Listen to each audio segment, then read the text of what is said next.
Morning. Welcome to Run Climb Repeat. If you're into hiking, into camping, and into the outdoors, welcome to the channel. We're right here in uh, Siyapot in Talubin. We're gonna climb Mount Kalawitan, and this is gonna be an overnight adventure. So, samahan nyo kami. Mula dun sa jump off, Tanay Highway, akit na tayo dito.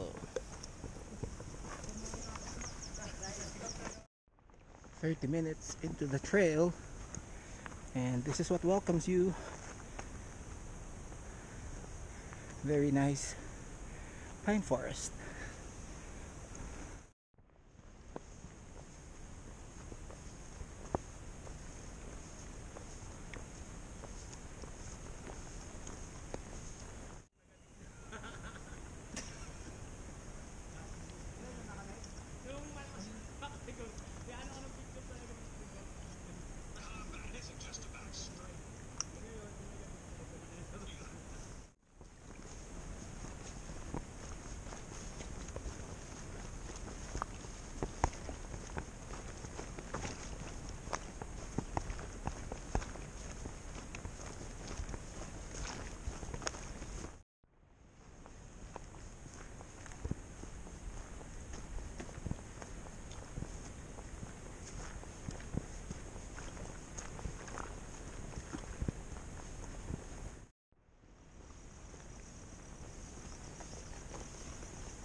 So after about 3 hours of hiking under the shade of the pine trees, you'll get to see this on the trail. Siyang storage ng mga wood.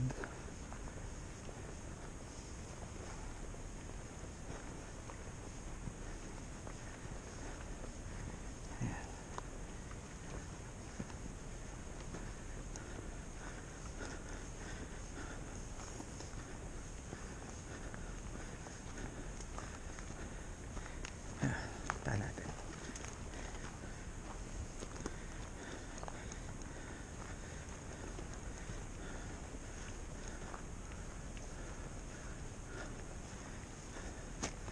Ayan.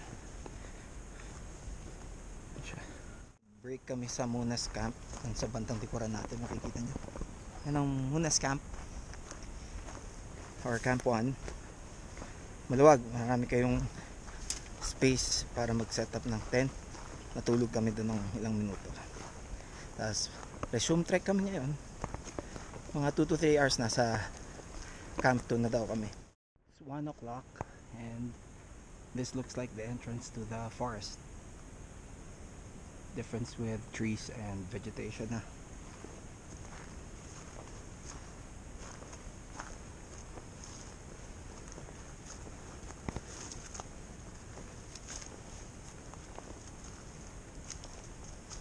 So from the pine forest, Munas Camp, pasok na tayo ng mossy forest.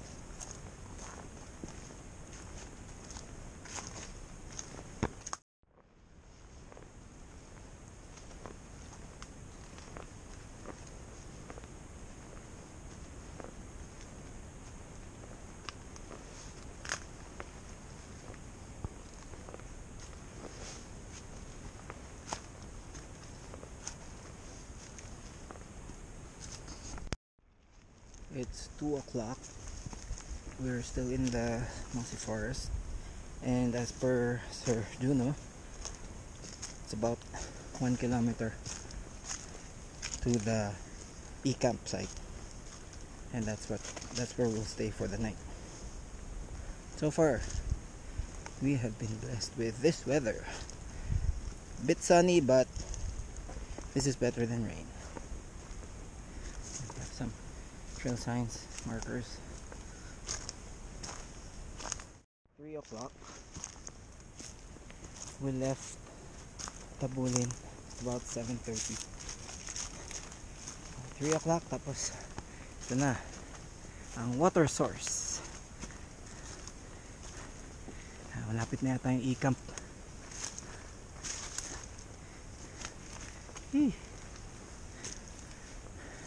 There's si Sir Bullet,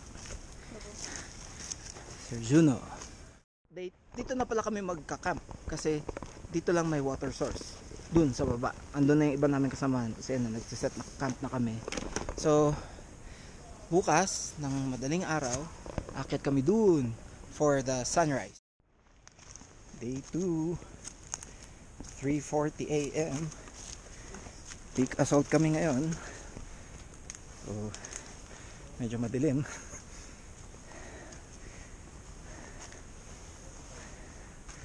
So far blessed kami with good weather. Kahit kagabi nung tulog kami, hindi naman kami inulan. 4:30 na. May isang oras na rin nung umalis tayo ng e-camp. Pahinga muna kami. Sabi ng mga nauna, may nabulabog daw silang baboy ramo dito sa area na kung saan tayo nagpapahinga.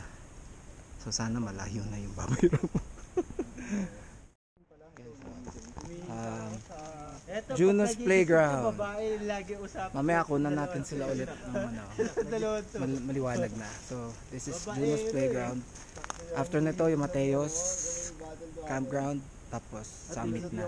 So maluwag, pero hindi daw pwedeng campingan to kasi basa daw lagi dito. So, time check, it's 5:50. Yan na si Haring Araw. And nandito pa tayo. Malapit na tayo sa Mateos Garden. Medyo malapit na sa peak.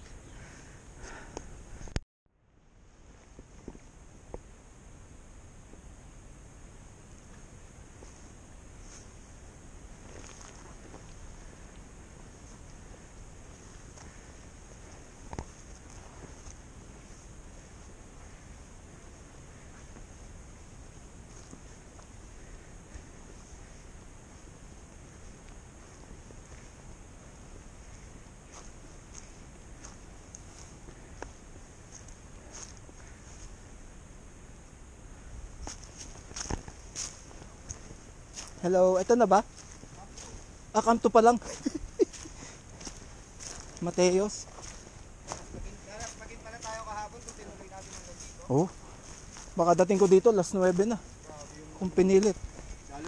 Meron pa. Thank you, sir. Iwan ko to para pagbalik natin mamaya. Mateos Garden. Wala na akong hininga. Camp 2, oh. Ganda, oh. Meron pa doon yung dinaanan natin. Oh. Yan ang ating guide.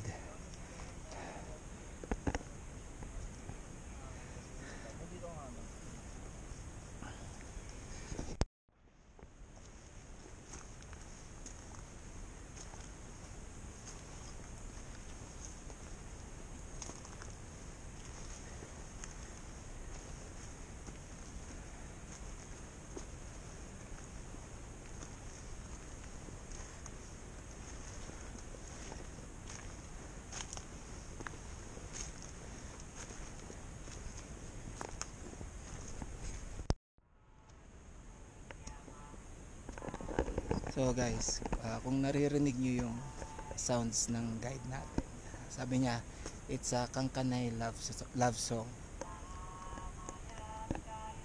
Ganda, no? Makikita nyo daw siya sa YouTube din. Hanapin natin.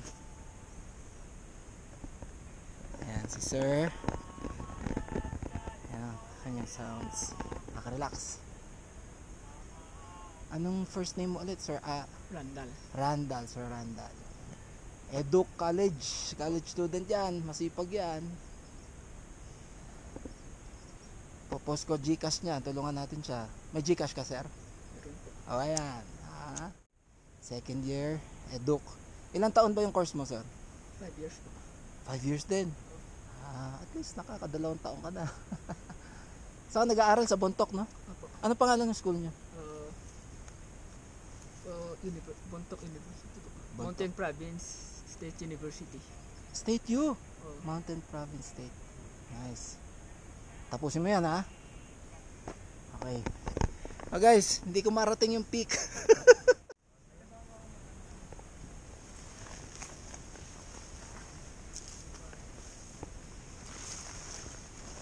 Yay! Congrats! 7:30. Hello. Congrats! Nakarating din. Ito na yung grupo. Congrats. Peak na po tayo. Parating na po helicopter. Wow. Yun no. Hindi natin naabutan yung Sea of Clouds kanina meron Pumunta na ako sa Kubo. 7:40. Bababa na kami. Ito na yung marker. Welcome to Mount Kalawit. Bakit? Okay na. Ano ba makikita ko ron? Mas maganda dun. Bago yung kasi. Bago na gawa. May kubo daw. Tahan natin. Since andito na tayo. Sabi ni Sir Randall. Bagong go. Ay, oo nga. Guys, ang ganda oh. Meron lang yan. Gumawa sila ng ano. Pwede ka mag-camp dito ah. Pwede. Kaya lang walang water source ano. Ang ganda oh. Ganda ng project nila sir. Kaya gumawa nito sir? Opo. Sir Randall oh. Talubin po. Ganda ng gawa nila oh. Welcome Mount Kalawit Summit 2,714 meters above sea level. Talubin, Bontoc Mountain Province. Diba? Pwede kang mag bonfire. Pwede mag-camp dito. May mga kagamitan pa. Pwedeng kung kulang ka sa Diba? trapal, meron pa. May supplies pa sila rito.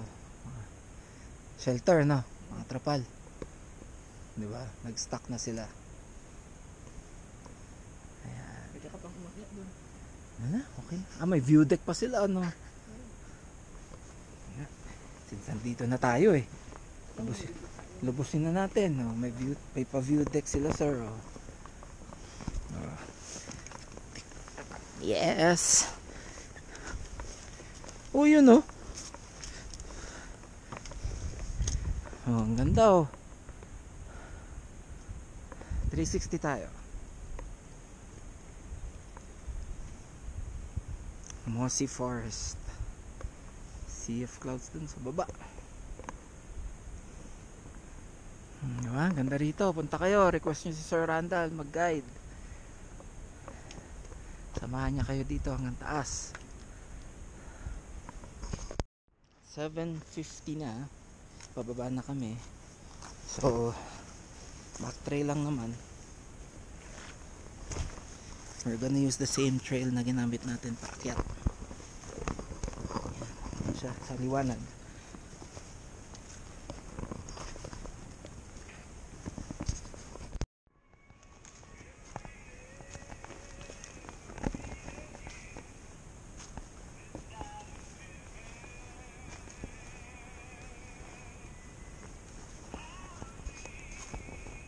Tayo ngayon sa Mateos. 1 hour nang nakalipas simula nung umalis tayo sa peak. Mateos Garden siya. So papansin nyo, meron sila dito mga empty Coke bottles. Pang refill nila ng water yan. Hindi yan basura. Ano yan, sinasadya nila para meron silang pangkuha ng water. Yan. Ingat lang tayo pag nandito tayo sa Kalawitan. Meron kasing may mga hunters na naglalagay ng trap. Ayan, malalim-lalim, hindi nakita yung bottom so trap to sa mga baboy ramo. So siguro hinahabol nila tapos dito nila dinadala. So ingat kayo, marami yan sa trail. Meron nga katabing-katabi ng trail Ito medyo malayo.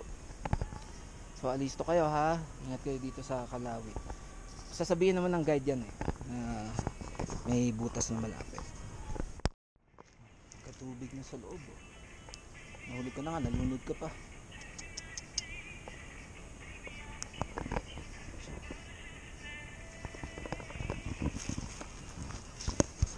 Ito yung trail. Ito lang siya. Talagang kailangan alert ka dito. Lalim din. Playground. mossy talaga siya. Sabi nila hindi daw pwede dito mag-camp kasi nababasa daw yung lupa, which is ayun nga, spongy yung lupa, yung ground. Ito, Juno's Playground guys. Luwag. Sa tapat ni Sir Randall, pinagpugaran ng baboy mo daw yan, yung area na yan. Hilig kasi nilang guluhin yung lupa bago nila higaan. Kasi ito, meron pa nga silang bakas ng tapak nila. Ito, no? Medyo maliit pa, no? Oh, maliit. Yung katawan na maliit pa. May isa pa ron. So talagang buhay na buhay yung wildlife dito, pati ang mga halaman, no? Ang ganda.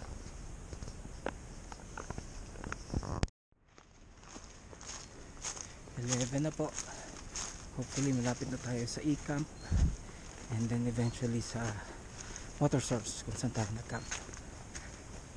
Whew. So guys, ito po yung e-camp, which means malapit na tayo sa campsite natin mismo. Laking puno yung tumumba, oh. Yan, ito ang e-camp nila.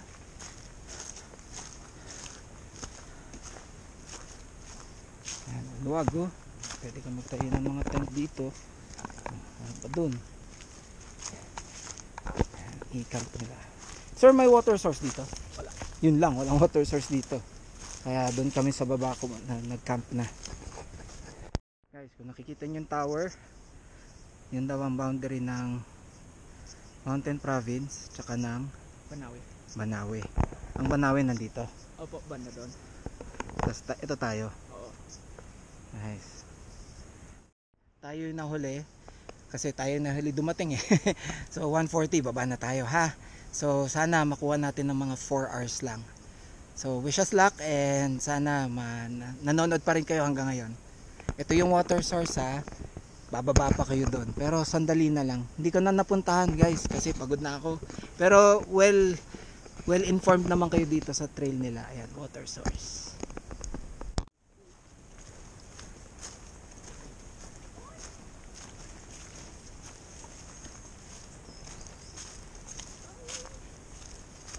We're here in Muna Camp 1. It's exactly 2. We left our campsite. We left the water source at about 12:40.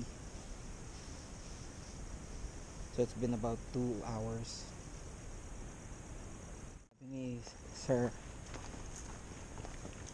Randall, 5 doon tayo sa jump off. 3 o'clock, mga 2 oras na lang. Ganda dito sa kanila, oh.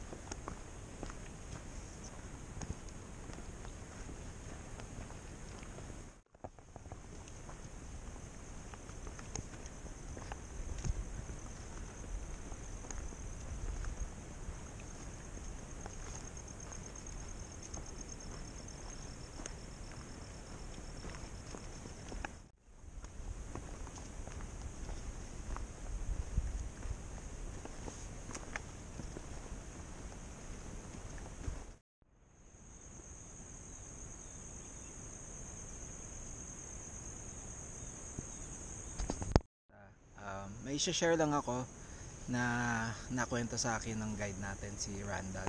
Ang panahon ng pandemic daw. Tuloy mo nga, Randall. Dito po kami nag-online class pag may kailangan na signal dito po para tahimik tas walang magdi-disturbo po sa inyo. Yun lang. So tingnan nyo naman, umaakit sila dito para magka-signal. Tsaka para wala daw disturbo. Tapos yung bahay nila andun sa baba para makagka-signal lang. Iba, no? It took us 5 hours to get here sa jump off. Ayun yung van. Tara, soft drinks na tayo. So if you found any value in this upload, I hope that you can hit the like and subscribe button, and safe trails everyone.